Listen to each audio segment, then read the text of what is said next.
I watched my billionaire ex introduce his daughter as his only child at the school talent show, not knowing our daughter was performing too.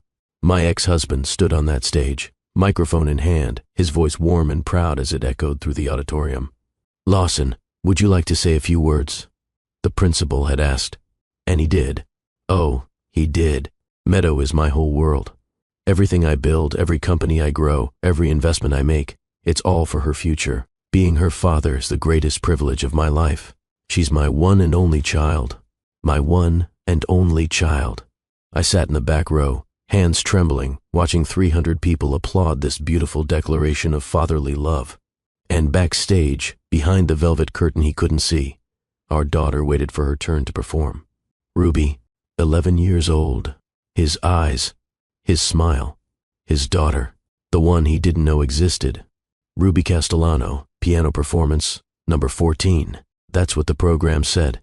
I had about 20 minutes before my world detonated. 20 minutes before Lawson Fletcher, billionaire tech entrepreneur, saw his own face staring back at him from a stage he'd funded. 20 minutes before the secret I'd kept for 11 years shattered into 1,000 irreparable pieces. But let me take you back. Let me tell you how we got here, to this moment, to this impossible collision of past and present, of truth and lies, of the daughter he knew and the daughter he didn't. Have you ever made a choice so big, so irreversible, that it carved a canyon through your entire life? Have you ever loved someone enough to disappear? Have you ever watched your child ask about a father who doesn't know she exists? I have. And tonight, in this prep school auditorium that smelled like floor polish and nervous energy, everything I'd built, every careful lie, every protective silence was about to crumble.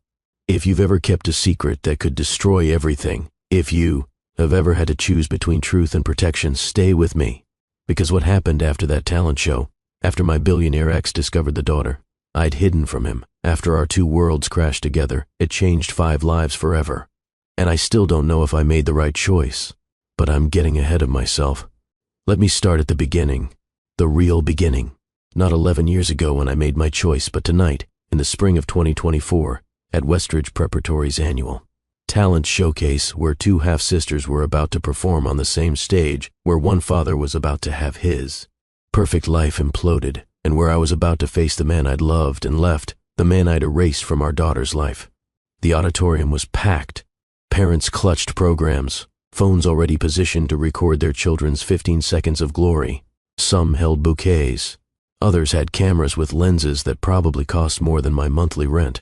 This was Westridge Prep, after all, Portland's most elite private school. The kind of place where the parent pickup line looked like a luxury car dealership.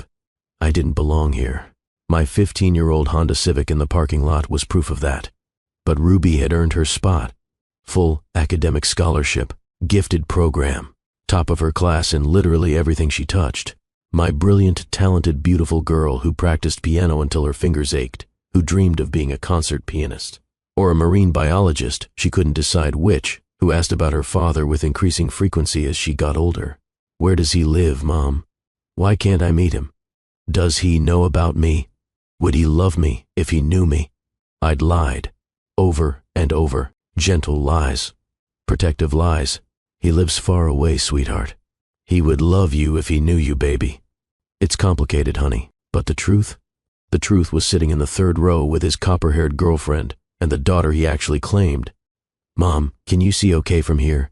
Ruby's voice pulled me from my spiraling thoughts. She stood in the aisle, beautiful in the navy dress we'd found at a consignment shop last week. We'd spent an hour trying on dresses, looking for something performance-worthy that wouldn't destroy my budget. The one we chose was perfect, simple, elegant, appropriate. It made her look older than 11. But I'd seen the dress Meadow wore when she arrived. Custom-made, clearly. The kind of costume that spoke of private lessons and professional choreographers, and the kind of money I'd never have. Perfect view, sweetheart, I said, forcing brightness into my voice that I absolutely didn't feel. Are you nervous? Terrified, Ruby admitted. She slid into the seat beside me, and I could feel her trembling slightly. There are so many people here, Mom. What if I forget the notes? What if my hands shake? What if I mess up? I took her cold fingers in mine, held them tight. Then you'll remember that you've practiced Claire de Lune 1,000 times. That it's in your bones now. That it's part of you. I squeezed her hand. "And that even if you play a wrong note, even if you play 100 wrong notes, I will still be the proudest person in this entire room." She leaned her head against my shoulder for just a moment, a rare gesture from my increasingly independent, almost teenager. "I wish Dad could be here," she whispered. The words were a knife between my ribs. Sharp, precise, devastating. "I know, baby," I managed. "I know." But here was the thing Ruby didn't know, couldn't know, would never in a million years guess. Her father was here. I'd seen Lawson Fletcher arrive 20 minutes ago. He was impossible to miss, even in a crowd of Portland's wealthy elite. 12 years had been remarkably kind to him. The lanky graduate student I'd fallen for at 23, the one who lived on ramen and big dreams, had been replaced by a man who commanded space, broader shoulders, expensive suit that probably cost more than I made in a month, the easy confidence of someone who'd conquered every goal he'd ever set, who'd built an empire from code and ambition. Portland Business Journal had just named him one of the Pacific Northwest's most influential tech entrepreneurs under 40. I knew because I'd Googled him. In weak moments, late at night when Ruby was asleep, I'd search his name and torture myself with the life he'd built, the life I'd walked away from, the life I'd decided Ruby couldn't be part of. He hadn't come alone tonight. Fiona Laurent held his arm as they walked in. I recognized her immediately from the society pages, from Instagram, from the background of Lawson's rare social media posts. Daughter of the Laurent Hotel dynasty, philanthropist, board member of half a dozen arts organizations, beautiful in that effortless way of people who'd never worried about money, who'd never chosen between groceries and music lessons, who'd never shopped consignment stores for performance dresses. And beside them, holding Lawson's other hand, was Meadow, 9 years old. Lawson's eyes, Fiona's delicate features, the daughter he showed to the world, the daughter he posted about, bragged about, adored publicly. I'd tortured myself with their social media, watched this other daughter grow up in the life I denied Ruby. Birthday parties with ponies, vacations in Tuscany, dance recitals at professional theaters, first day of school photos at elite private academies, Halloween costumes that were clearly professional quality, Christmas mornings with presents stacked higher than the designer tree. Everything I couldn't give Ruby, everything Ruby deserved and would never have. "Ruby, you should head backstage soon," I said gently. "They'll be starting in about 15 minutes. You'll want to get settled, do your breathing exercises, remember?" She nodded, stood, smoothed her consignment dress. She looked at me with those dark eyes. Lawson's eyes. "Do I look okay, Mom?" "You look absolutely beautiful," I said. And I meant it. She was beautiful, stunning, perfect. "And you're going to be amazing up there. I believe in you completely." She squeezed my hand one more time, then disappeared through the side door that led to the performer's waiting area. I watched her go, my heart already aching for what was coming, because I knew something she didn't. I knew that in about 40 to 5 minutes, our entire world was going to shift on its axis. I knew that the moment Lawson saw Ruby's face under those stage lights, the moment he registered the features that mirrored his own, the genetic roadmap that declared louder than any paternity test that she was his, everything would change. I just didn't know how. The lights dimmed. The crowd settled. Principal Morrison, a distinguished man in his 60s with silver hair and the practiced smile of someone who'd spent decades managing wealthy parents, stepped to the microphone. "Welcome, families, to Westridge Preparatory's annual Spring Talent Showcase." His voice boomed through the sound system. "We have an incredible evening of performances planned. Before we begin, however, I'd like to acknowledge a very special guest in our audience tonight." My stomach dropped. "No. Please no. Many of you know Lawson Fletcher, whose extraordinarily generous donation funded our new performing arts wing. The wing that houses the theater we're sitting in right now, the practice rooms where our students hone their craft, the instruments that make this program possible. Mr. Fletcher, would you please stand?" I watched from my back row vantage point as Lawson rose from his third row seat. That easy smile, the comfortable wave to the crowd. Fiona beamed up at him with unmistakable pride. Meadow clapped enthusiastically beside her mother, clearly used to seeing her father recognized and celebrated. The audience applauded, enthusiastic, grateful. This was a man who'd written a check that transformed their children's education. "Mr. Fletcher has been an absolute champion of arts education," Principal Morrison continued. "As a father himself, He understands the transformative power of creative expression. Lawson, would you like to say a few words? I know everyone would love to hear from you. No, no, no, no. This wasn't supposed to happen. This wasn't part of the program. Lawson made his way to the stage with the comfortable stride of someone utterly at ease with public speaking. He'd given TED Talks, keynote addresses at tech conferences, investment pitches to rooms full of venture capitalists. This was nothing to him. He took the microphone from Principal Morrison. Thank you. I'm truly honored to support Westridge's incredible arts program. His voice was rich, warm, the same voice I'd once known intimately. The voice that had whispered promises in the dark, that had told me he loved me, that had said children would derail everything he was working toward. He paused, his gaze sweeping the auditorium. For one heart-stopping moment, his eyes passed right over me. No recognition, no pause. 12 years had changed me too. The 23-year-old he'd known had become someone else entirely. Harder, tired, invisible. As most of you know, my daughter Meadow is performing tonight. He smiled toward the third row.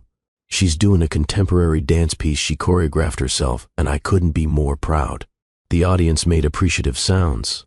Parents always loved hearing other parents gush. Being Meadow's father has taught me that every child deserves the chance to discover their passion, to find their voice, to express themselves creatively. That's why programs like this matter so much to me. That's why I believe in investing in arts education. He was good at this. The inspirational speech, the connection between personal experience and philanthropic values. I could see parents nodding, some wiping their eyes. And then he said it. The words that would echo in my head for weeks, months, maybe years. Meadow is my whole world. Everything I build, every company I grow, every investment I make, it's all for her future. Being her father is the greatest privilege of my life. He paused, looked directly at Meadow. His face softened in a way I remembered, in a way that made my chest constrict. She's my one and only child, and watching her pursue her dreams reminds me every single day what truly matters. Not wealth, not success, not accolades, but love, family, being present for the people who matter most. The applause was thunderous, deafening. Parents stood. Some whistled. This was the kind of touching moment people came to these events for. Lawson returned to his seat, pressed a kiss to Meadow's forehead. Fiona's hand found his. They looked like a goddamn commercial for the perfect family.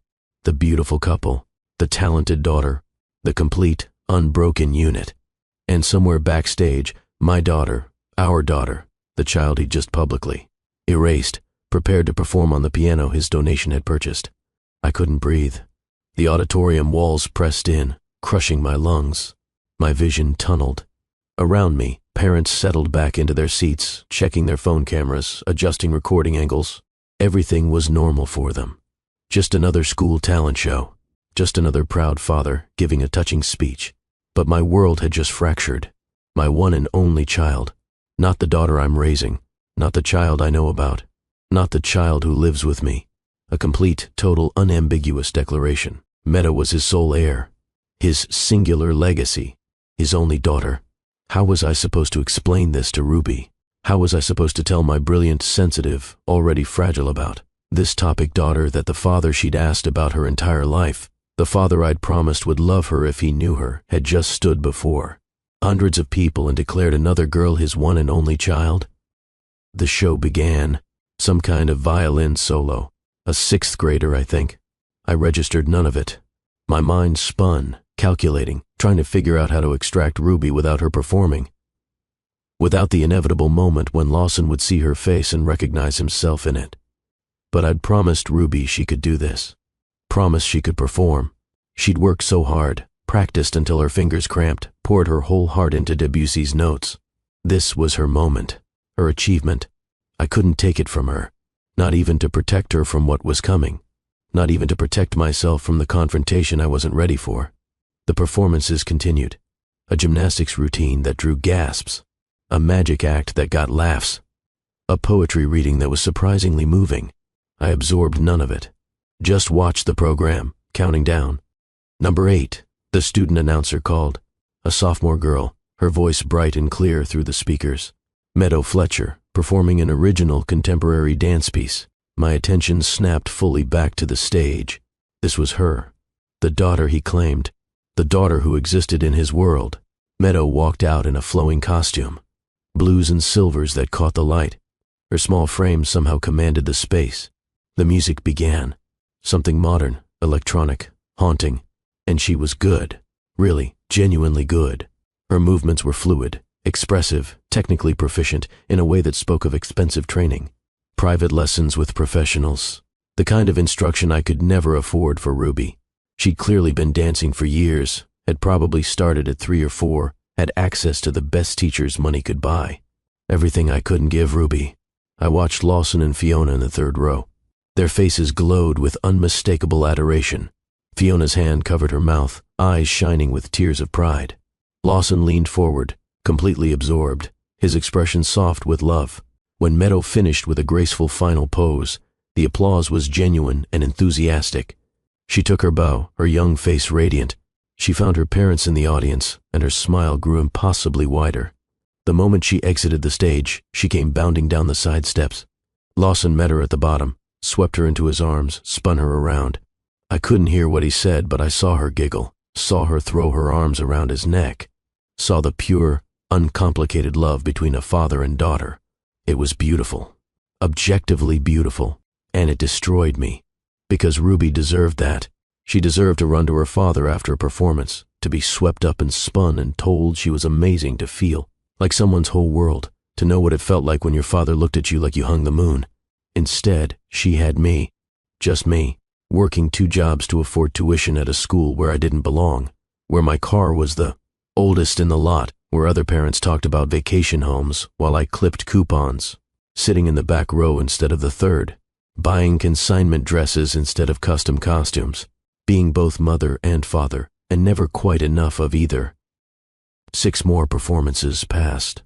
A cello solo, a juggling act, twin sisters singing a duet, an impressive skateboarding demonstration that seemed dangerous for an indoor venue but got huge applause, a monologue from Shakespeare, a hip-hop dance crew, each one blurred into the next. I was dimly aware of checking my watch obsessively, counting down, my heart rate increasing with each passing minute. Number 14, the student announcer called. My breath stopped. Ruby Castellano, performing Clair de Lune by Claude Debussy. My daughter walked onto that stage with her head high. I knew she was terrified. I knew her stomach was probably in knots, her hands probably shaking. But you'd never know it from looking at her. She held herself with dignity, with grace, with the quiet confidence I'd tried so hard to instill in her despite everything. She sat at the beautiful grand piano, the one Lawson's donation had purchased. The irony wasn't lost on me. She positioned her hands over the keys, took a breath I could see even from the back row, and then she began to play. I'd heard this piece 1,000 times, 1,000 times, in our cramped apartment with the piano we'd bought used on Craigslist. The one I'd sacrificed for, the one that took up most of our tiny living room, during practice sessions that stretched long into the evening after homework was done, during her lessons with Mrs. Chen, the retired concert pianist who charged us a fraction of her normal rate because she believed in Ruby's talent. But tonight, under the stage lights, with 300 people holding their collective breath, Ruby played like she was channeling something divine. The notes floated through the auditorium, delicate and haunting and absolutely heartbreakingly perfect. Each phrase shaped with maturity beyond her years, each dynamic shift executed with precision. Each moment of the piece lived, not just performed. She didn't miss a single note. Her hands didn't shake. She was magnificent, transcendent, the kind of talented that couldn't be bought, only born with and nurtured and loved into blooming. Tears streamed down my face. Pride and anguish twisted together until I couldn't tell where one ended and the other began. That was my daughter, my baby, the girl I'd raised alone, the girl who was brilliant and kind and talented and everything good in this world. And then I made the mistake of looking at Lawson. He'd gone completely still. His entire body language had shifted in an instant. From relaxed to rigid, from casual observer to someone who'd just seen a ghost. He was staring at Ruby with an expression I couldn't quite read. Confusion, recognition, something deeper, something primal stirring beneath the surface. Fiona leaned toward him, whispered something. He didn't respond. didn't even seem to hear her. His eyes were locked on Ruby, on her profile as she played, on the way the light caught her features. The piece continued. Ruby's hands moved across the keys with the grace of someone who'd been playing her whole life. Because she had. This was her passion, her love, her escape. When Ruby played piano, the world made sense. When Ruby played piano, she was free. The final notes hung in the air, delicate, perfect, fading into silence. For a moment, no one moved. The audience seemed to hold its collective breath. Then the applause erupted, loud, genuine, enthusiastic. Ruby's performance had been one of the night's clear standouts. People weren't just clapping politely, they were actually moved. Ruby stood, took her bow, her face flushed with accomplishment, with the rush of having done something difficult and done it well. She allowed herself a small smile, and as she turned to exit the stage, as she shifted her angle, the overhead lights caught her face just right. I watched Lawson's expression as recognition hit him like a physical blow. The dark eyes, his eyes, the determined set of her jaw, the way she tucked her hair behind her ear as she walked, a gesture I'd seen him make 10,000 times. The shape of her face when she smiled at the applause. The genetic markers that declared, louder than words ever could, "This is your child." He saw it. All of it. The truth written in bone structure and mannerisms and the unmistakable evidence of shared DNA. His face went pale beneath his tan. I saw him mouth something, maybe "oh my God," maybe "no," maybe something else entirely. Fiona said something sharp, her expression shifting from confusion to concern. Lawson stood abruptly, causing the people in the row in front of him to turn around with irritated looks. He didn't notice, didn't care. He was already moving, already pushing past Fiona's grabbing hand, already heading for the side aisle, toward the door that led backstage. Oh God, oh God, oh God, oh God. My body moved on pure instinct. I shot up from my seat, pushed past the other parents in my row. "Excuse me, sorry, excuse me, please. I have to." My daughter. Annoyed whispers followed me. Someone muttered something about rude. I didn't care. I had to get to Ruby first. Had to intercept whatever was about to happen. Had to protect her from a confrontation she wasn't prepared for, a truth she didn't to know yet, a father who just discovered her existence in the worst possible way. I burst through the backstage door just as Ruby emerged from the performers' waiting area. Her face was still glowing, still riding the high of a successful performance. "Mom," she practically bounced over to me. "Did you see? Did you hear? I didn't mess up once. Not once. It was perfect. It was absolutely perfect. You were amazing, baby." I pulled her close, needing the contact, needing to ground myself, trying desperately to figure out how to get her out of here before... Excuse me. The voice froze me in place. Deep, familiar. 12 years older, but unmistakable. I turned slowly, keeping Ruby slightly behind me. Protective instinct. Lawson stood 10 feet away in the narrow backstage corridor. His face was pale. His eyes darted between me and Ruby with something like horror, like he was seeing something impossible, like reality had just tilted sideways and he couldn't find his balance. "Paige," my name came out strangled, disbelieving. "Paige Castellano?" Ruby looked up at me, confused. "Mom? Who's that?" "Hello, Lawson." My voice was surprisingly steady, calmer than I felt. Inside, my heart hammered against my ribs. My hands shook, but my voice stayed level. I'd had 11 years to prepare for this moment, even though I'd prayed it would never come. "I need..." He stopped, ran his hand through his hair in that gesture I remembered too well. The one he always did when he was stressed, or thinking hard, or trying to process something overwhelming. "Can we? Is she?" He couldn't seem to form complete sentences. "Ruby, honey," I said, not taking my eyes off Lawson. "Could you wait for me in the hallway for just a minute?" Just 1 minute, I promise." "But Mom..." "Please, baby. Just wait right outside that door." I pointed to the exit that led to the main hallway. "Don't leave. Just wait there where I can see you." She hesitated. Her intuitive 11-year-old radar was pinging like crazy. She could sense that something significant was happening, that the air between me and this stranger was charged with history and emotion and things she didn't understand.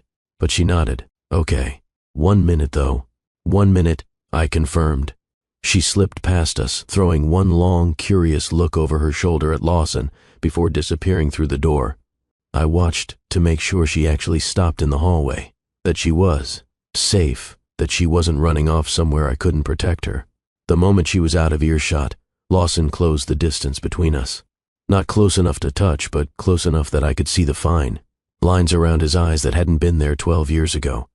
Close enough to see that his hands were trembling. What? He stopped again. Started over. Is she? He couldn't say it. Couldn't form the question. I decided to spare him the struggle. Yes. The single word hung in the air like a grenade with the pin pulled. Just yes. Confirmation of what he'd already guessed, what his eyes had already told him when he saw Ruby's face under those lights. How old? 11. 12 in August. I watched him do the math. 12 years since we'd broken up. 9 months before that would have been December, the last time we'd been together. The weekend we tried and failed to save our failing relationship. The weekend that created Ruby. The timeline was undeniable. There was no other possibility. This was his daughter. You never told me. It wasn't an accusation, not exactly. Just a statement of incomprehensible fact. A declaration of something his brain couldn't quite process. You never told me I had a daughter. No. Why? The question broke on the word. His eyes were bright with unshed tears. Why wouldn't you tell me I had a daughter? Why would you keep her from me? Why would you let me? He gestured vaguely toward the auditorium, toward where he'd stood on stage and declared Meadow his one and only child. Oh God, what I said up there. If she heard, oh God. Before I could answer, before I could explain or defend or justify any of it, footsteps approached from the auditorium entrance. Lawson, what's going on? Fiona's voice, tight with concern and irritation. You just left in the middle of the show. You pushed past me without a word. What is happening? She appeared around the corner, Meadow holding her hand. Fiona was even more beautiful up close. Flawless skin, designer clothes, the kind of effortless elegance that came from generations of wealth and confidence. She stopped short when she saw me, saw Lawson's devastated expression, saw the tense space between us. Her sharp eyes moved from Lawson to me and back again, clearly trying to piece together what she'd walked into. Daddy? Meadow's small voice cut through the tension. Are you okay? You look weird. Lawson looked at his acknowledged daughter, at the 9-year-old who'd only ever known him. As her father, who'd never had to share him, or doubt his love, or wonder if she mattered. Then his eyes flicked toward the hallway where Ruby waited, oblivious. The two halves of his life, colliding, right here in a prep school backstage area that smelled like sawdust and old costumes. Fiona, could you take Meadow to the car? His voice was rough. I'll meet you there in 10 minutes. Lawson. Fiona's tone was sharp. What is happening? Who is this woman? Please. There was something desperate in his voice, something that made it clear this wasn't optional. 10 minutes. I'll explain everything. I promise I'll explain everything. But please, just take Meadow to the car. Fiona's expression hardened. She was clearly a woman used to being included in important conversations, used to being the first to know things, used to standing beside Lawson through everything. Being dismissed, even gently, obviously stung. But something in Lawson's face, some raw desperation, made her nod curtly. Come on, sweetie, she said to Meadow, her voice tight with barely controlled emotion. Let's get your things. Daddy will meet us in a few minutes. But I want to stay, Meadow protested. I want to see the rest of the show. We're leaving now, Fiona said firmly. She threw one last sharp look at me, clearly memorizing my face, clearly filing this moment away to dissect later. As they disappeared back toward the auditorium, Lawson turned to me with wild eyes. Eyes that begged for answers, for explanations, for some way to make the last 5 minutes make sense. You have to explain. The words came out raw. Please, Paige. I need to understand why you kept my daughter from me for 11 years. I need to understand how you could. He stopped, swallowed hard. How you could let me believe she didn't exist. The pain in his voice cracked something open in my chest. But beneath my guilt, beneath my regret, I felt the simmer of my own anger rising. Because yes, I'd made a choice. Yes, I'd kept Ruby from him. But he'd made choices too. Choices that led directly to mine. You made it very clear that children weren't in your 5-year plan. My voice was low but sharp, each word deliberate. That you needed to build your company first. That a family would, and I quote, "Derail everything you were working toward." Those were your exact words, Lawson. Derail everything. That was a conversation about timing. No, I cut him off. It was a conversation about priorities, about what mattered to you. And I knew exactly where I ranked. I crossed my arms, a defensive barrier. When I found out I was pregnant 2 weeks after we broke up, I had a choice. Tell you and watch you resent the child that destroyed your dreams. Watch you blame her for ruining your plans. Watch you choose your company over her every single day. Or handle it myself. You should have told me anyway. His voice rose slightly. You should have let me make my own choice. You didn't have the right to. Like you gave Ruby the choice to exist in your world tonight. The words came out harder than I intended, sharp as broken glass. You stood on that stage and called Meadow your one and only child. Your only child, Lawson. Do you have any idea what that would have done to Ruby if she'd understood? If she'd known that the man playing proud father to one daughter had just publicly erased another? The color drained from his face. I didn't know. How could I know when you never? That's the point. I stepped closer, my voice dropping to a fierce whisper. You didn't know because I didn't tell you. And I didn't tell you because you'd made it crystal clear that a child would be an inconvenience, a derailment, a problem to be solved or avoided. I never said. You didn't have to say it explicitly. I could hear the tremor in my voice now, 11 years of justified and unjustified anger bleeding through. Your actions said it loud enough. You chose your company over our relationship. You chose 18-hour days over date nights. You chose investor meetings over my birthday. You chose everything else over us. Every single time. So when I found out I was pregnant, when I sat in that clinic bathroom staring at 2 pink lines, I made a choice. Maybe it was wrong. Maybe I should have told you and let the chips fall. But I did what I thought was protecting everyone. Protecting Ruby from a father who'd resent her. Protecting you from the burden you didn't want. Protecting myself from watching you choose your dreams over our daughter every single day. The silence between us was heavy with accusations and ancient wounds, with 12 years of separation and secrets and the weight of impossible choices. She asks about me? Lawson's voice was barely audible, rough with emotion. The question caught me completely off guard. Of all the things I'd expected him to say, that wasn't one of them. All the time, I heard myself answer honestly. She asks about you all the time. What do you tell her? That you live far away? That you'd love her if you knew her? That your absence isn't her fault?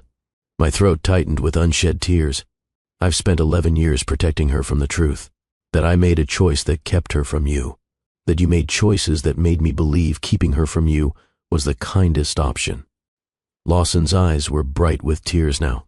One spilled over, tracked down his cheek. He didn't wipe it away. What's she like? He asked. And something in his voice had changed. The defensiveness had dropped away. Now there was just genuine hunger to know. Desperate need to understand what he'd missed. The question disarmed me. I'd expected anger. Demands. Maybe threats of lawyers and custody and revenge. Not this raw, vulnerable wanting to know his daughter. She's extraordinary, I said softly. And once I started, I couldn't stop. Top of her class in everything. Literally everything. Math, science, literature, history. She wants to be a concert pianist or a marine biologist. She changes her mind about twice a week. She reads 3 grade levels above her age. Has perfect pitch. Cries at animal shelter commercials. A small, wet laugh escaped me at that last part. She's kind almost to a fault. Last year, she donated all her birthday money to her best friend Emma, whose father lost his job. She volunteers at the library, reading to kids every Saturday. She makes me leave extra big tips at restaurants because she worries about the servers. She's everything good about both of us and none of the broken parts. Lawson was openly crying now. Silent tears streaming down his face that he made no attempt to hide or stop. I want to know her, he said. Please, Paige. Please. I want to be part of her life. His voice cracked. I want to be her father. And Fiona? I asked quietly. Meadow? Where do they fit in this scenario? You're building a life with them. Fiona and I. He stopped. Our relationship is complicated. Don't you dare. My anger flared again. Don't you dare blow up your relationship and then blame it on us. Ruby doesn't need that guilt. She doesn't need to be the reason your life fell apart. I'm not. I'm just saying that discovering Ruby exists has forced me to confront some truths I've been avoiding. He met my eyes directly. About what I really want from my life. About whether I'm building something real with Fiona or just something that looks good from the outside. About whether Meadow and I are a family or just... He trailed off. That's not my problem to solve, I said firmly. That's between you and Fiona. I know. He ran his hand through his hair again. I know. I'm just asking for a chance to know my daughter. I'll handle Fiona. I'll handle the complications. I'll figure out how to explain this to Meadow. But please, Paige, don't keep Ruby from me out of anger at my mistakes. The vulnerability in his voice reminded me painfully of the man I'd fallen for at 23, before the success had consumed him, before the company had become his entire identity, before ambition had eclipsed everything else. This was the Lawson I'd loved. Uncertain, real, human. We take it slow, I said finally. Very slow. She doesn't know who you are yet. She doesn't know you're here. We'll start with you as someone Mom used to know who wants to get to know her. If, and only if, she's comfortable, we can tell her the truth eventually. How long is eventually? However long it takes for me to trust that you won't disappear when fatherhood gets inconvenient. I held his gaze. Or when it conflicts with your other family. Or when board meetings run late. Or when it's hard. He flinched but nodded. Okay, your rules. Whatever rules you want. I'll follow them. Just please don't shut me out completely. Before either of us could say more, Ruby appeared in the doorway. She'd clearly gotten tired of waiting. Mom? Her voice was uncertain. Are we leaving soon? Everyone else is gone already. I looked at my daughter, then at Lawson, whose face had transformed at the sight of her up close. The naked longing in his expression was painful to witness, like a man seeing water after years in the desert, like someone discovering something precious they didn't know they'd lost. Yes, baby, I said gently. We're leaving now. I held out my hand. Ruby took it, tucked herself against my side. Safe, protected. Mine. But she looked at Lawson with open curiosity, her brilliant mind clearly working, clearly sensing that this wasn't just a random encounter. Are you one of Mom's old friends? She asked directly. Yes, Lawson managed. His voice was rough with emotion he was clearly trying to control. I'm Lawson. Your performance was incredible, Ruby. That was one of the most beautiful renditions of Claire de Lune I've ever heard, and I mean that sincerely. Ruby's face lit up the way it always did when heard, and I mean that sincerely. Ruby's face lit up the way it always did when someone appreciated her music. Really? Thank you. I practiced for 3 months, every single day. Sometimes twice a day. It showed. Lawson's smile was genuine despite the tears still wet on his cheeks. You have remarkable talent.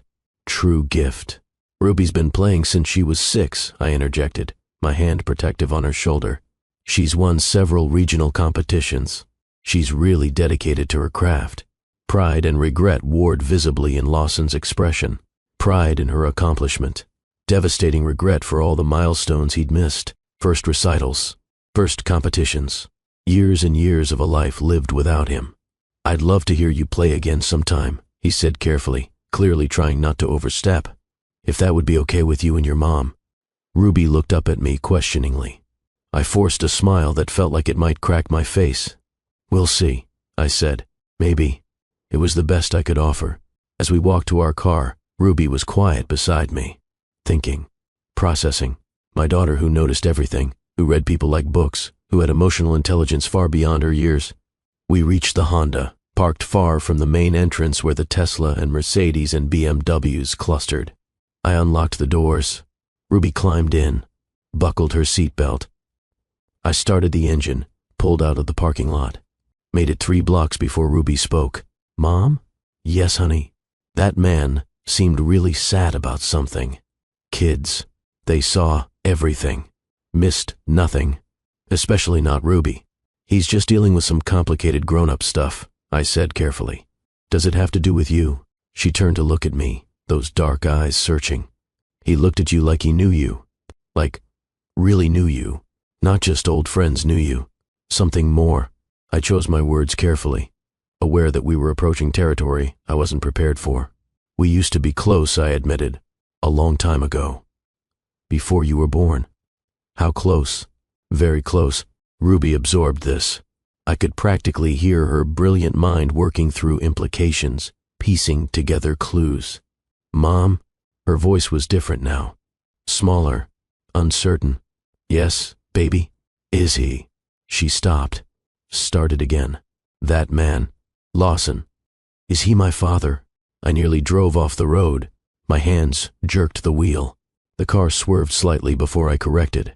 My heart hammered so hard I thought it might break through my ribs. What makes you ask that? I managed, even though I knew it was futile.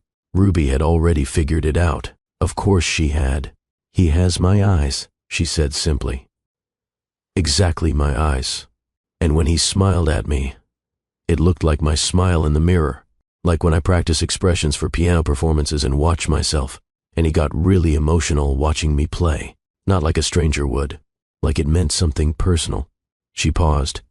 Plus, you got that look you get when you're trying not to cry, and you were talking to him really intensely. And he called you Paige, which means he knows your first name, which you said you tell people you're close to. And you said you used to be very close before I was born, which is when my dad would have been around. She'd laid it out like a mathematical proof. Logical. Undeniable. I pulled into a parking lot. A closed grocery store. I couldn't have this conversation while driving. I put the car in park, turned off the engine, and turned to face my too smart daughter. Yes, I said quietly. Lawson is your biological father. She was quiet for a long moment. Processing. I watched emotions flicker across her face. Shock, confusion, hurt, anger, something that might have been hope. The man who introduced that other girl as his only child, she finally said. Oh God, she'd been paying attention to that. Of course she had. Yes, I admitted. So, I have a sister I didn't know about. Half-sister, I clarified. Her name is Meadow. She's 9. Another long silence. Does he know about me? Ruby asked. Her voice was very small now. Very young. Or am I a secret? He didn't know until tonight, I said. When he saw you perform, when the lights hit your face a certain way, he recognized you. He saw the resemblance. So for my whole life, he's had another daughter and didn't know about me. It wasn't a question, just a statement of painful fact. Yes, why didn't you tell him? This was it. The moment I dreaded for 11 years. The moment my daughter would ask me to justify the choice that had shaped her entire life, that had given her existence its particular shape and limitations and losses. Because when I found out I was pregnant, your father and I weren't together anymore, I said slowly. We'd broken up. And before we broke up, he'd made it very clear that he wasn't ready for children. That his career, his company, was the most important thing to him. That having a family would derail all his plans. I took her hand. I made a choice to raise you on my own because I was afraid that if I told him, you'd grow up feeling like a burden, like you'd ruined his life, like he resented your existence. I thought I was protecting you. Were you protecting me? Ruby asked. Her voice was very quiet, very steady. Or were you protecting yourself from being rejected? The insight from an 11-year-old hit like a physical blow. Precise. Devastating. True. Both, I admitted. Because lying to Ruby had never worked and wouldn't start working now. I was scared, Ruby. Scared he'd resent you. Scared he'd reject us both. Scared I'd have to watch you grow up knowing your father wished you didn't exist. And yes, scared of facing his rejection myself. Of having to hear him say he didn't want us. Tears blurred my vision. I made the choice I thought was best at the time. And maybe I was wrong. Maybe I should have told him anyway and let him make his own decision. Maybe I robbed you both of 11 years you deserve to have together. I'm sorry, baby. I'm so sorry. Ruby was quiet, her hand still in mine. What happens now? She finally asked. That's up to you, honey. I squeezed her fingers. Lawson wants to know you, to be part of your life, but only if you want that too. This is your choice, nobody else's. What about the other girl? Meadow? And the fancy lady with them? Fiona, I supplied. She's Lawson's girlfriend, partner. I don't actually know the exact status, but yes, they're part of his life. Which means, if you decide you want to know him, things will be complicated. There will be his other family to navigate. Because Meadow thinks she's his only kid, Ruby said flatly. Yes, Ruby stared out the window at the empty parking lot, at the dark store, at nothing. "I'm mad at him," she said finally, "for not knowing about me, for having another daughter he loves and shows off while I didn't even exist to him, for calling her his only child when I was right there in the same room." She turned to look at me. "But I'm also kind of mad at you, for not telling him, for choosing for both of us without asking what I might want someday." The honesty hurt, but she deserved to voice it, deserved to express her anger without me getting defensive. "You're allowed to be mad at me," I said. "At both of us. We made choices that affected your entire life without ever asking your opinion because you didn't exist yet to have one." "Do I have to decide right now?" Ruby asked. "About whether I want to know him?" "No, baby. You can take all the time you need. Days, weeks, months, whatever you need." She nodded slowly. "Can we go home now? I'm really tired." "Of course." I started the car, drove home through Portland's rainy streets. Ruby was silent beside me, lost in thought, processing a truth that had rewritten her understanding of her own life in the span of 20 minutes. That night, after Ruby had gone to bed, after I'd checked on her 3 times and found her, staring at the ceiling each time, after I'd finally retreated to my own room, my phone rang. Unknown number, but I knew who it was. I stared at the screen for 3 rings before answering. "Hello, is she okay?" Lawson's voice was hoarse, wrecked. "Ruby, is she okay after everything tonight?" "She's processing." I kept my voice low, even though Ruby's door was closed. "She's confused and angry and hurt." "At me?" "At both of us, actually." I settled back against my headboard. "She's a smart kid, Lawson. Smart enough to understand that her existence isn't your fault or mine. Life happens. But the choices we made about telling her, about how she'd find out, about what we each prioritized, those were on us." Silence on the other end. I heard him breathing. Heard what might have been crying. "Fiona knows," he said finally. "How'd that conversation go?" A bitter laugh. "About as well as you'd expect. She's devastated. Furious. Wants to know how I could have a child I didn't know about. Whether there are other secret children out there. Whether I ever actually loved her or if she was just filling a convenient role. Were you?" I couldn't help asking. Was she just convenient? More silence.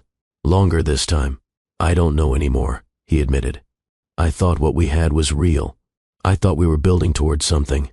Marriage, probably. Combining our lives, our resources. It made sense on paper. But tonight, seeing Ruby, seeing you, everything feels uncertain now. Don't do this, Lawson." My voice was sharp. "Do what?" "Don't make this about us, about what we might have had 12 years ago. Don't romanticize the past or imagine some alternate timeline. This is about Ruby. Only Ruby. Nothing else matters." "I know." A shaky breath. "You're right. I'm trying to process that I have a daughter I never knew about, that I missed 11 years. First steps, first words, first everything. And I can't get that back." "No," I said quietly. "You can't. Can I see her?" The question came out desperate. "Please? Just for coffee or a walk in the park or anything. I need her to know I'm not trying to hide from this, that I want to know her." "I'll ask her," I said. "But Lawson, if she says no, I'll respect it," he interrupted. "I promise. I'll respect whatever she needs." We sat in silence for a moment, the phone line crackling slightly between us. "She really asks about me?" he said. All the time, I confirmed, especially as she's gotten older. Where you are, why you don't visit, whether you know about her, whether you'd love her if you did. What do you tell her? I told her you live far away, that you'd love her if you knew her, that none of this is her fault. You were kinder to me in her imagination than I probably deserved. I wasn't doing it for you, I said. I was doing it for her, so she wouldn't grow up thinking her father didn't want her, even if I thought that might be true. Paige, my name in his voice, after all these years, it did something to my chest, something I didn't want to examine. I have to go, I said abruptly. It's late. I'll talk to Ruby tomorrow and let you know. Okay, thank you. He stopped. For raising her, for doing it alone, for making her into someone extraordinary. I didn't know what to say to that, so I said nothing. Good night, Lawson. Good night, Paige. I ended the call, sat in the darkness of my bedroom, And for the first time in 11 years, I let myself really cry about the choice I'd made, about what Ruby had lost because of it, about what Lawson had lost, about what I'd lost too. Tomorrow would bring new complications, but tonight, I just let myself grieve for all of it. The morning after the talent show, I woke up to find Ruby already awake. She was sitting at our small kitchen table, a notebook open in front of her, writing something with intense concentration. "Morning, baby," I said, moving to start the coffee maker. "Did you sleep okay?" "Not really," she admitted without looking up. I kept thinking about everything. I poured myself coffee, sat down across from her. "What are you writing?" She looked up then, and I saw the determination in her face. "Questions," she said, "for Lawson. If I'm going to meet him, I want to be prepared. I don't want to get emotional and forget what I need to know." My heart squeezed. "So, you've decided you want to meet him?" Ruby nodded slowly. "I'm still mad. At both of you. But I think I need to hear his side. I need to ask him things. And if I don't do it now, I'll always wonder." "Okay," I said. "I'll call him and set something up. Somewhere public. Somewhere you feel safe." "The bookstore," Ruby said immediately. "Henderson's. With the cafe. I feel safe there." Henderson's it was, an independent bookstore in Northeast Portland, the kind of place with worn wooden floors and the smell of old paper and a cafe that served overpriced lattes. Ruby had been going there since she was little. We'd spent countless Saturday afternoons there, her reading in the children's section while I graded papers or worked on my laptop. I texted Lawson, "Ruby wants to meet. Henderson's Bookstore Cafe.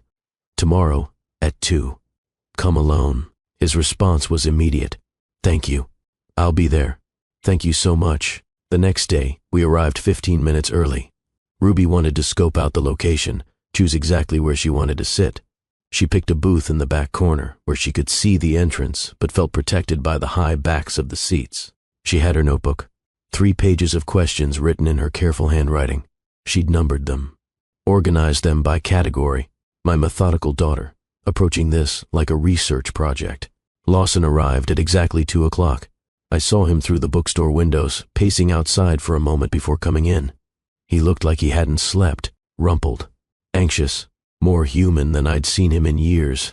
He spotted us and walked over slowly, like he was approaching something fragile that might shatter if he moved too fast. "Hi, Ruby," he said softly. "Hi," Ruby replied.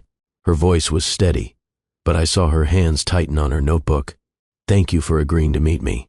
Lawson looked at me briefly, then back to Ruby. "I know this is all very confusing and probably scary." "It's weird," Ruby corrected, "but I have questions. I'll answer anything you want to know." Lawson slid into the booth across from us. "Anything at all. I promise I'll be honest." Ruby opened her notebook. She'd marked the first page with a pink sticky note that said Question 1. "Did you ever want kids?" she asked directly. Lawson didn't flinch from the question. "When I was younger, yes. I always thought I'd have a family someday. I liked the idea of it. But when your mom and I were together, I was completely focused on building my company. I thought kids could wait, that I had plenty of time, that I'd get to it eventually, after I'd established myself professionally.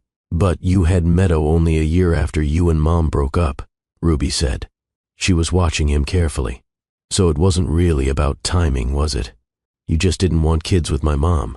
The brutal honesty of children. Lawson looked like she'd punched him in the stomach. First he stopped, started over. "I don't know how to answer that in a way that's fair to everyone involved." "Just tell the truth," Ruby said. "I'm 11. I can handle the truth better than I can handle lies." Lawson took a breath. "Your mom and I broke up because we wanted different things from life. I wanted to focus entirely on work. 80, 90-hour weeks. No boundaries between my professional life and personal life. Your mother wanted a partner who was present, who prioritized our relationship, who came home for dinner, who remembered anniversaries."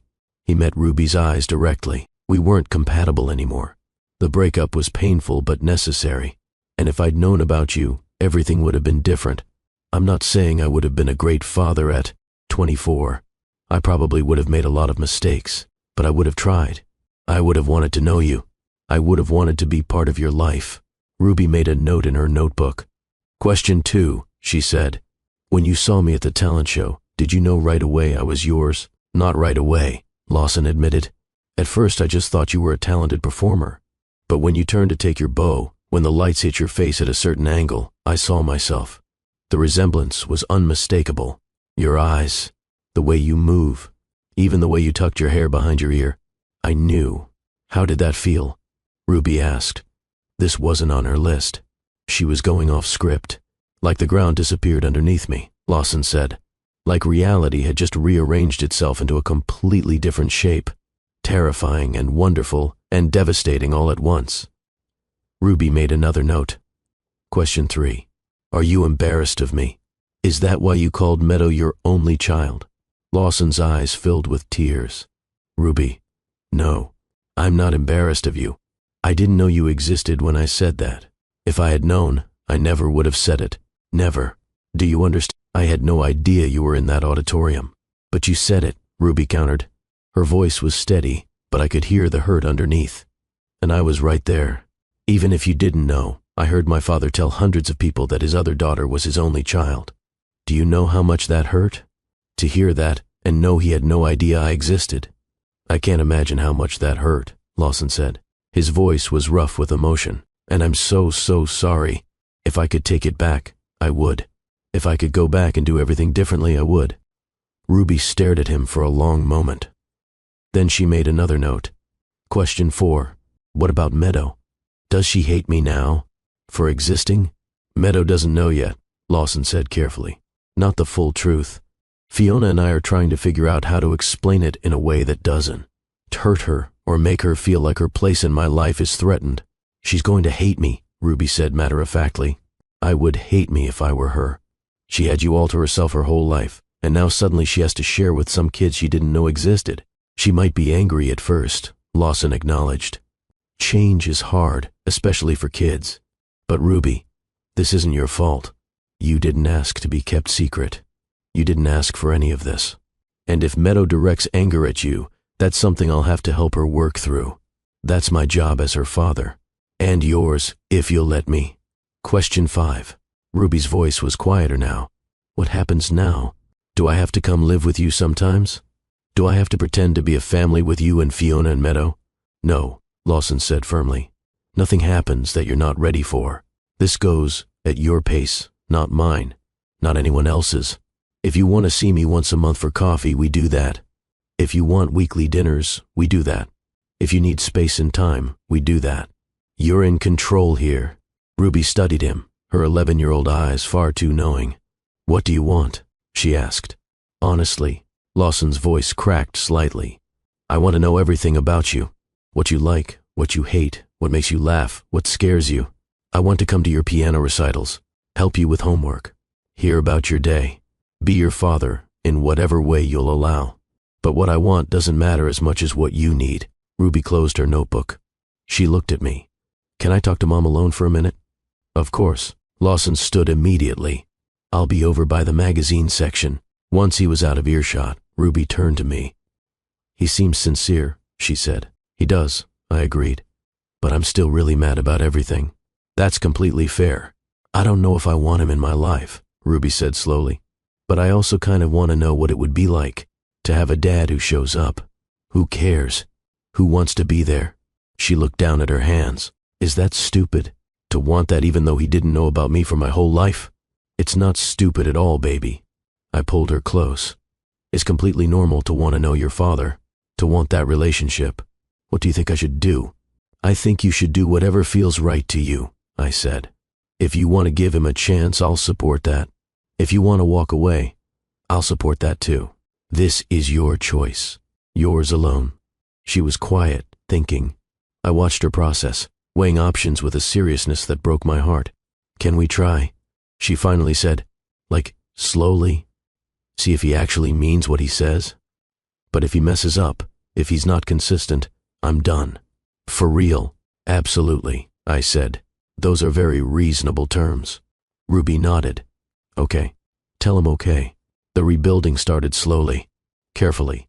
Lawson came to dinner at our apartment once a week. Tuesday nights. He never canceled, never rescheduled, never showed up late.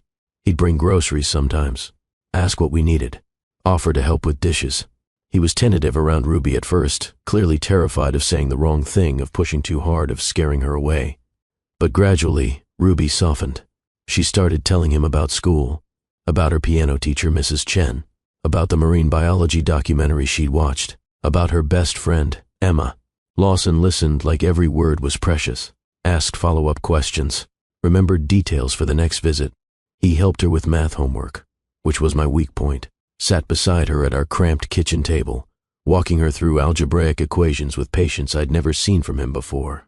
He came to her winter recital, sat in the front row this time, brought flowers. His face when she played was pure pride and wonder. It was working. Despite everything, despite the complicated history and the lies and the lost years, it was actually working. And then came the aquarium. It was supposed to be their fourth outing alone, just Lawson and Ruby. He'd pick her up at 10. They'd spend the day at the Oregon Coast Aquarium. He'd have her home by 3. Ruby was excited. Actually excited. She'd been talking about it all week. Lawson promised they'd see the shark tunnel and the jellyfish exhibit and maybe catch the sea otter feeding time. At 9:45, my phone rang. "Hey, Paige."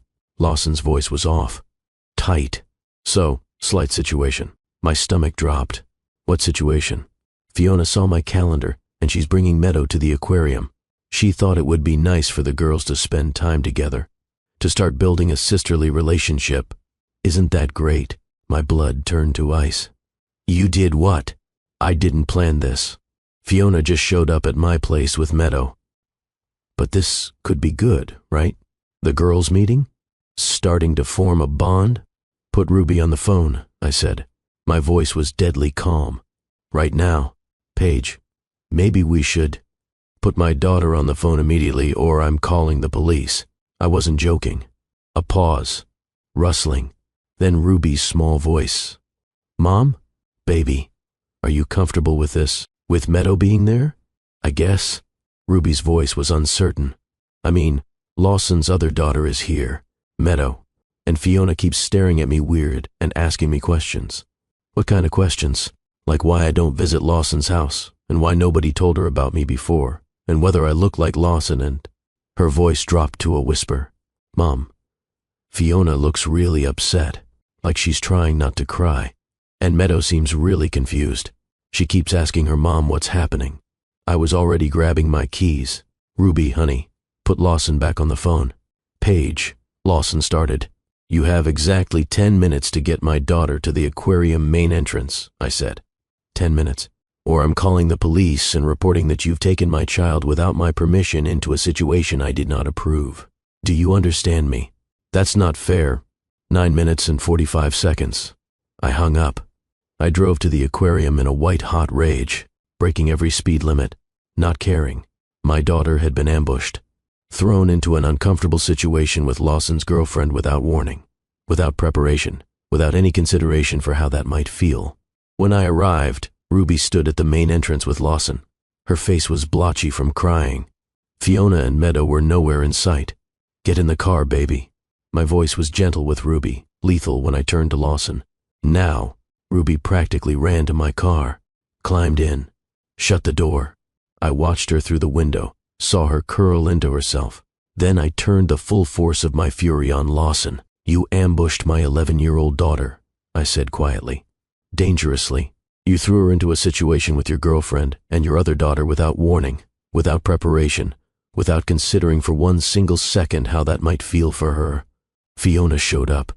I didn't plan. I don't care if the president himself showed up unannounced." I stepped closer. "You had one job. Keep Ruby safe and comfortable. Instead, you prioritized your own convenience over her emotional well-being. You prioritized avoiding an uncomfortable conversation with Fiona over protecting Ruby. It was an accident." "No, Lawson." I cut him off. "An accident is spilling juice. This was negligence. This was you making the same choice you always made, the easy path, the path that serves you best in the moment." I moved toward my car, then turned back. "Don't contact us for a while. I need to decide if I can trust you enough to continue this. Paige, please. I'll call you when I'm ready, if I'm ready." I got in my car, drove away without looking back. Ruby was silent beside me. I took her for ice cream, put on her favorite movie when we got home, sat with her on the couch and just held her while she processed. "He doesn't really want me," she finally said. Her voice was small, broken. "I'm just the kid he has to deal with because you told him about me. Meadow was right. I'm just extra. I'm the mistake he didn't know about." She started crying, really crying, the kind of crying that shook her whole body. I held her while she sobbed, fury at Lawson and at myself building in my chest, fury at the situation, at the choices that had led us here, at the fact that my beautiful daughter felt like a mistake. But Ruby surprised me the next day. "I want to write Meadow a letter," she announced over breakfast. I looked up from my coffee. "Are you sure?" "She's my sister," Ruby said. "Half-sister. And none of this is her fault either. We're both just kids stuck with confused parents who don't know what they're doing." She had a point. Ruby spent an hour at the kitchen table, composing carefully. I watched her cross out lines, start over, chew on her pen cap the way she did when she was thinking hard.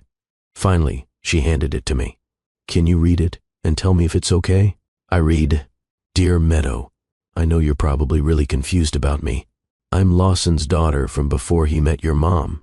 He didn't know about me until the talent show at school. I don't want to take your dad away from you.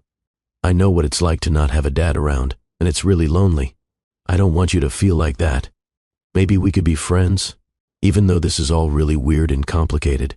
I'm sorry everything got so messed up. From Ruby. P.S. Your dance at the talent show was really good. I can't dance at all. I'm terrible at it. Do you like other stuff besides dancing?" "It's perfect," I said, handing it back. "Honest and kind, just like you." We mailed it that afternoon. I had no idea if Meadow would receive it or if Fiona would intercept it. No idea what would come of it. 3 days later, a response arrived, addressed to Ruby in careful, rounded handwriting. Ruby tore it open, read silently, then read it again. "She doesn't hate me," Ruby said, wonder in her voice. She handed me the letter. "Dear Ruby, my mom says you're my half-sister. I didn't know I had a sister. It's really weird. I'm not really mad at you, but I'm confused why Dad didn't tell me about you. Mom says he didn't know, but that seems impossible. How do you not know you have a kid? I do like other stuff besides dancing.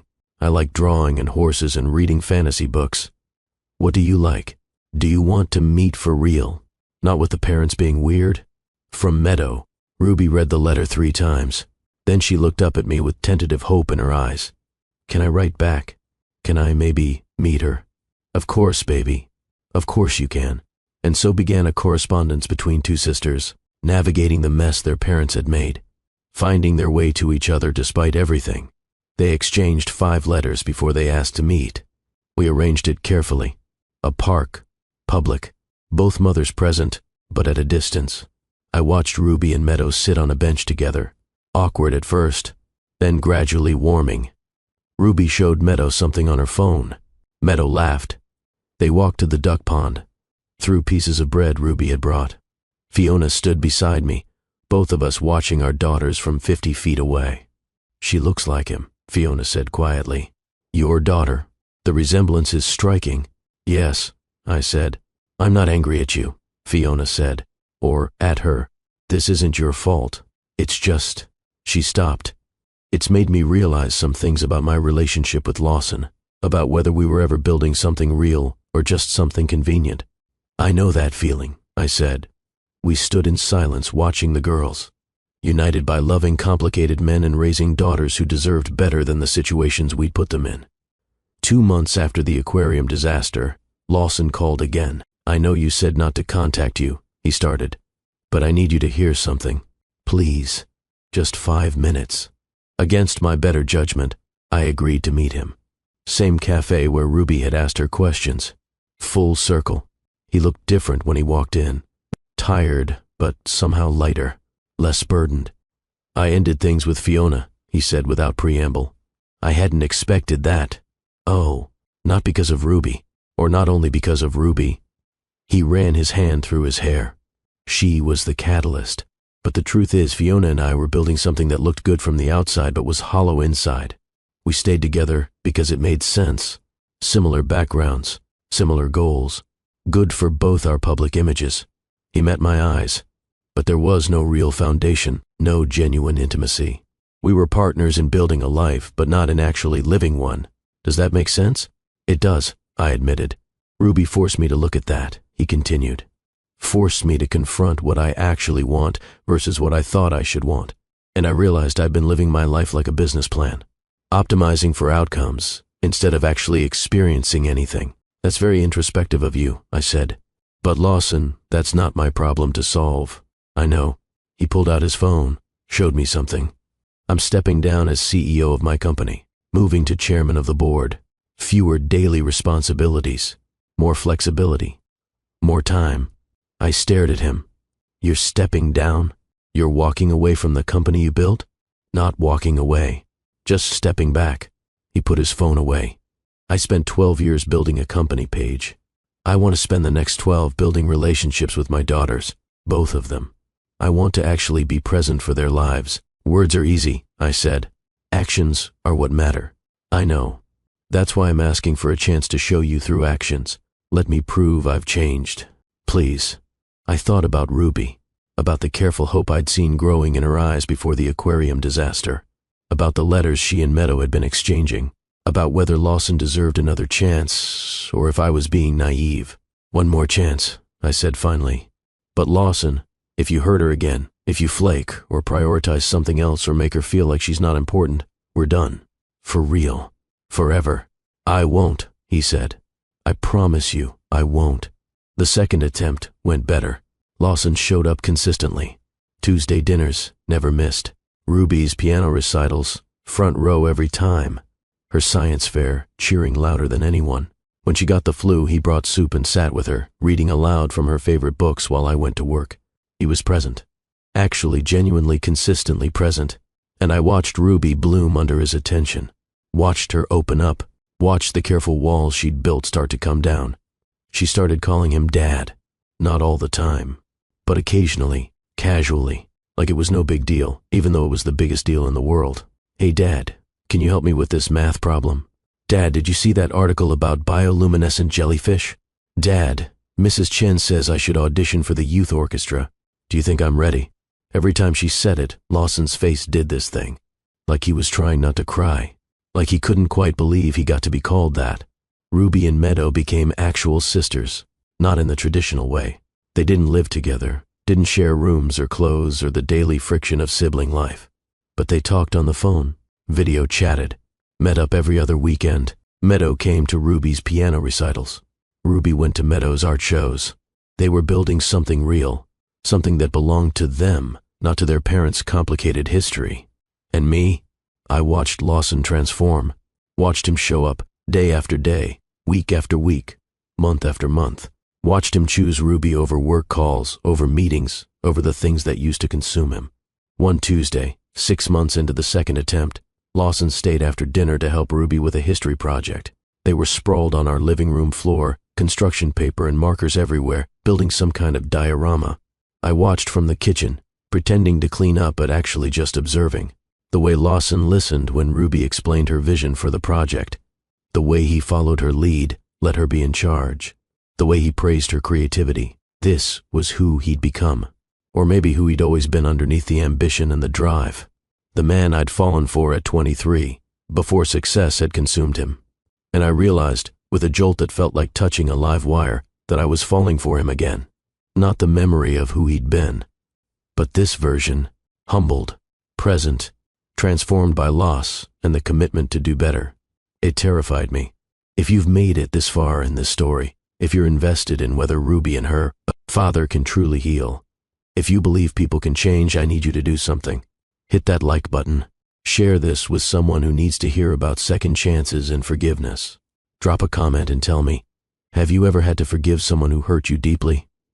Have you ever watched someone genuinely transform? Because what happens next, the choice I had to make about whether to risk my heart again, it's going to surprise you. Don't go anywhere. It was Ruby's 12th birthday. Exactly 1 year after Lawson had missed her 11th. Exactly 1 year since the talent show that had detonated all our lives. Lawson showed up at 2:45, 15 minutes early. He'd never been early to anything in his life when we were together, He carried a carefully wrapped present and a homemade cake on a platter. I baked it myself, he admitted sheepishly when he set it on our counter. It's probably terrible. I've never baked a cake before, but I wanted to try. It was indeed terrible. Lopsided, slightly burnt on one edge. The frosting was uneven. The decorative piping looked like it had been done by someone having a seizure. It was the most beautiful cake I'd ever seen. Ruby loved it. She took one look at it and burst out laughing, but it was joyful laughter, not mocking. "You really made this yourself?" she asked. "YouTube tutorials in 3 attempts," Lawson confirmed. This was actually the best one. The party was small. Emma and 2 other friends from school. Meadow, of course. Fiona even stopped by briefly to drop off a gift, friendly and gracious in a way that suggested she'd found her own peace. After the guests left, after the cleanup, after Meadow had been picked up by Fiona, Ruby asked a question I'd been half expecting for weeks. "Are you guys getting back together?" I dropped the plate I was holding. It shattered on the kitchen floor. Lawson froze mid-fold of the tablecloth. "That's," I started. "Complicated, honey. Seems simple to me." Ruby leaned against the counter, watching us with those 2 knowing eyes.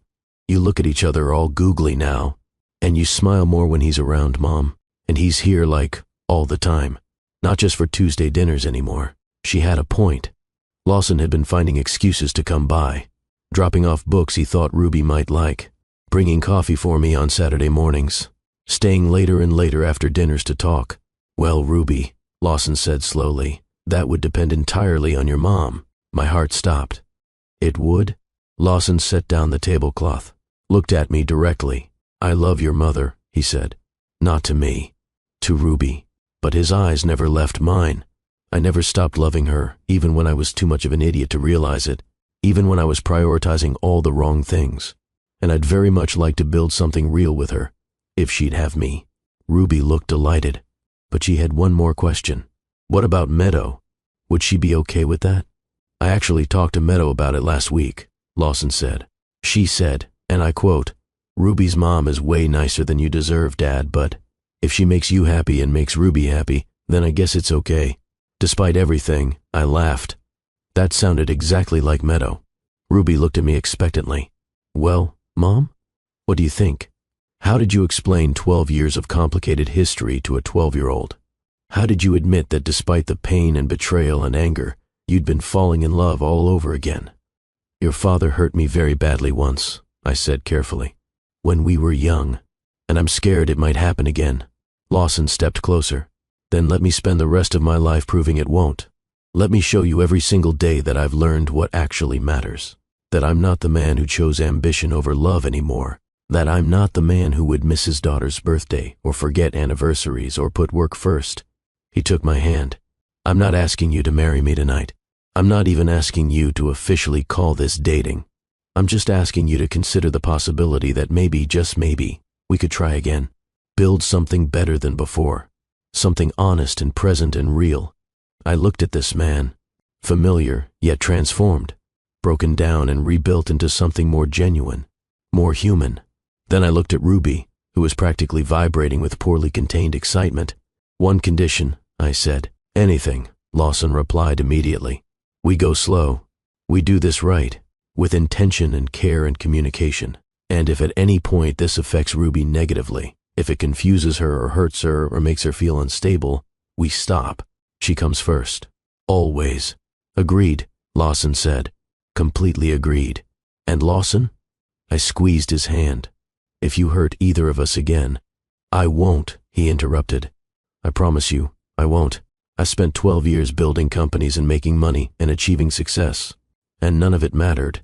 None of it made me happy. You two, this, what we're building together. This is what matters." Ruby made a sound that was half squeal, half laugh. "Does this mean we're going to be like a real family?" "We already are a real family," I said. "Just maybe a slightly different configuration than we were before."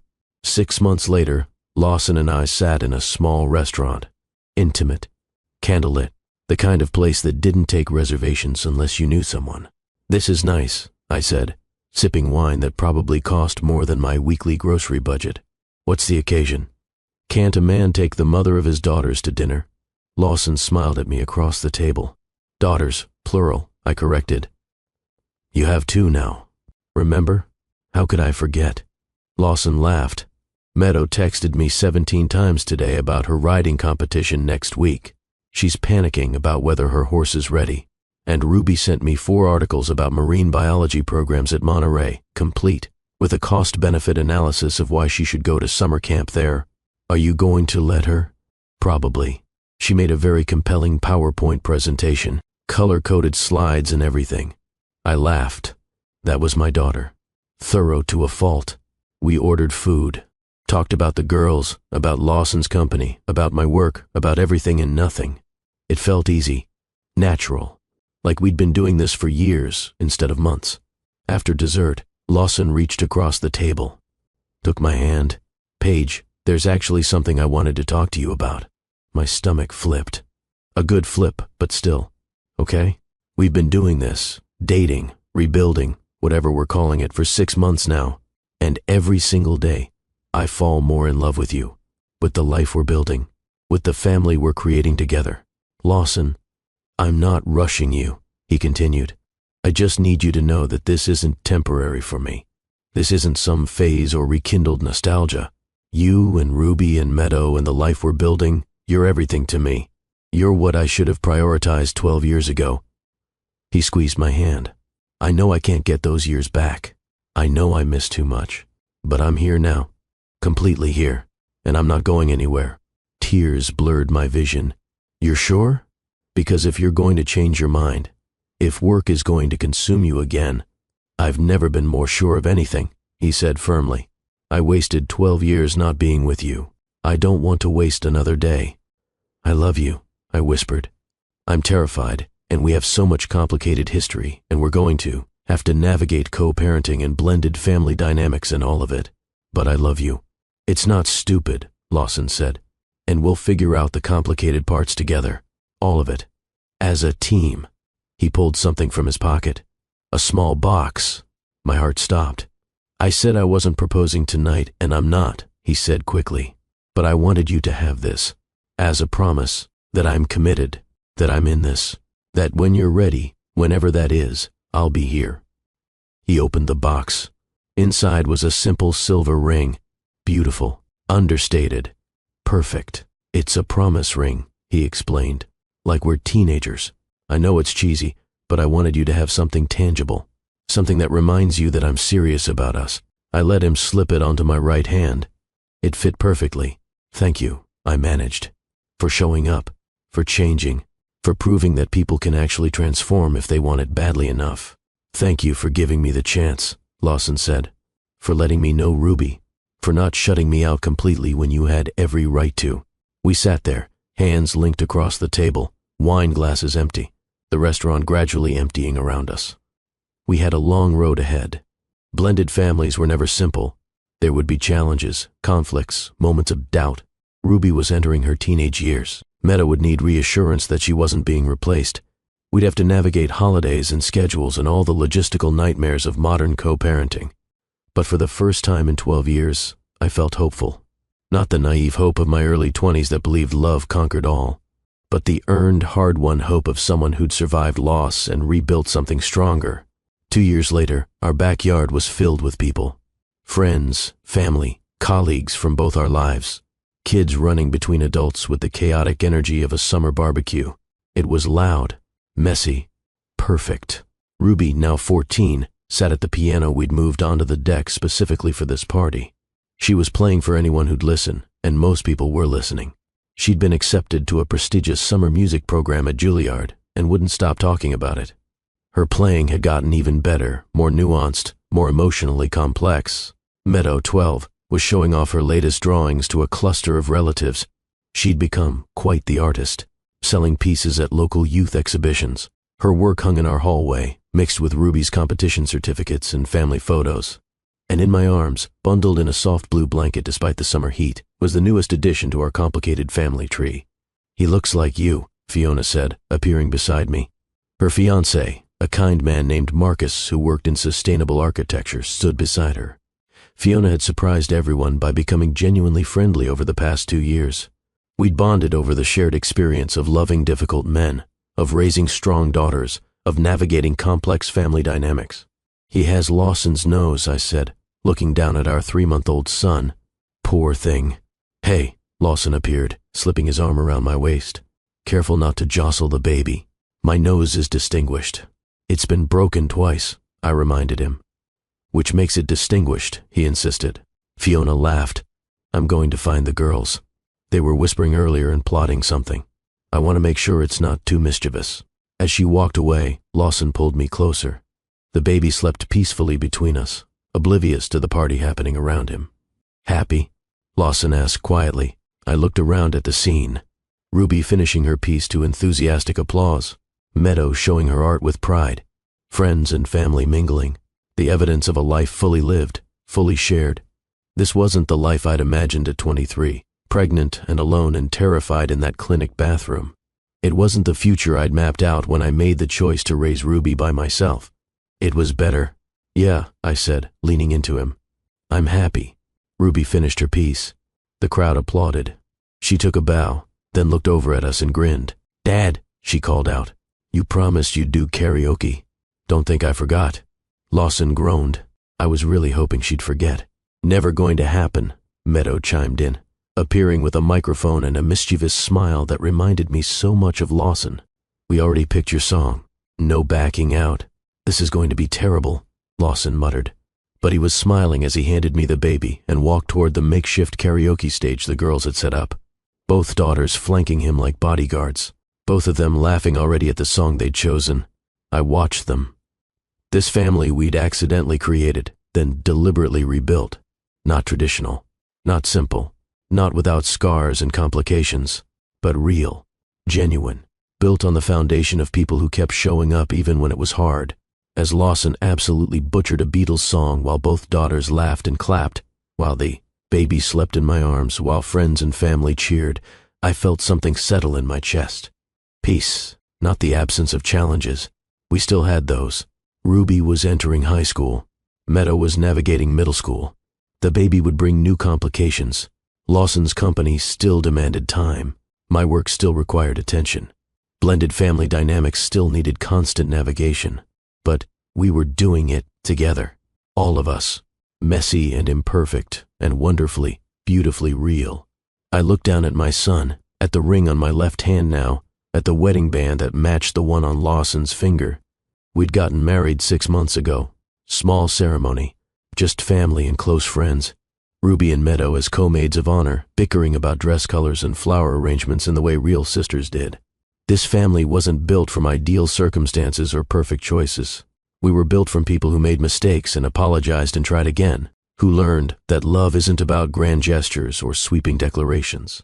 It's about showing up, consistently, even when it's inconvenient, even when it's hard. It's about choosing each other, day after day after day. It's about the small moments, Tuesday dinners, homework help, terrible homemade cakes, karaoke at backyard parties, holding hands across restaurant tables, saying I'm sorry and I'll do better and I love you. Ruby appeared beside me, flushed from laughing at her father's singing. You okay, Mom? I'm perfect, baby. She leaned her head on my shoulder, careful not to disturb her sleeping baby brother. This is pretty great, isn't it? All of us together like this? Yeah, I said. It really is. Even though it was complicated at first, even though it hurt and was messy and we all made mistakes, especially because of that, I said. The best things in life usually are complicated and messy, but if you're brave enough to work through it, to show up even when it's hard, you might discover something more beautiful than you ever imagined. Ruby was quiet for a moment. Then, is that what you tell someone going through something similar? Someone who had to make a hard choice about telling a truth that might change everything? I thought about the question, about the message this story carried. I tell them that there's no perfect answer, I said slowly. That whatever choice you make, there will be consequences and complications. But that sometimes the bravest thing you can do is give people the chance to rise to the occasion, to be better than you feared they'd be. I tell them that people can change if they want to badly enough, that second chances are real, that forgiveness is possible, even when the hurt runs deep. And I'd tell them that family isn't just biology, it's choice. It's showing up. It's the people who keep trying, even when it would be easier to walk away. Ruby nodded thoughtfully. I'm glad you told him, she said. Eventually, even though it was scary. I'm glad I got to know Dad. And Meadow. And have all of this. Me too, baby. Me too. Lawson finished his song to raucous applause and laughter. He took an exaggerated bow, both girls hanging off his arms, all three of them grinning. He looked over at me, caught my eye, smiled in a way that said, "Can you believe this is our life?" I smiled back, a smile that said, "I can." And it's everything. The party continued around us. Music and laughter and the sound of family. The complicated, beautiful, hard-won sound of people who'd found their way back to each other. This was our happy ending. Not perfect, not simple, not without scars, but real. Built on forgiveness and second chances and the daily choice to love, even when it's hard. And in the end, that was better than any fairy tale. If this story moved you, if you believe in the power of forgiveness and second chances, if you've ever had to make an impossible choice or watched someone truly transform, I want to hear from you. Share this story with someone who needs hope today. Leave a comment about your own experience with forgiveness or family, or finding your way back to someone you thought you'd lost. Hit that subscribe button because we'll be sharing more stories about real love, messy families, and the courage it takes to try again. And remember, the greatest love stories aren't about perfect people finding each other. They're about imperfect people choosing each other, day after day, mistake after mistake, building something real from broken pieces. Sometimes the family you create through choice, through commitment, through showing up every single day, even when it's hard, is stronger than anything biology alone could build. Thank you for being part of this journey. I'll see you in the next story.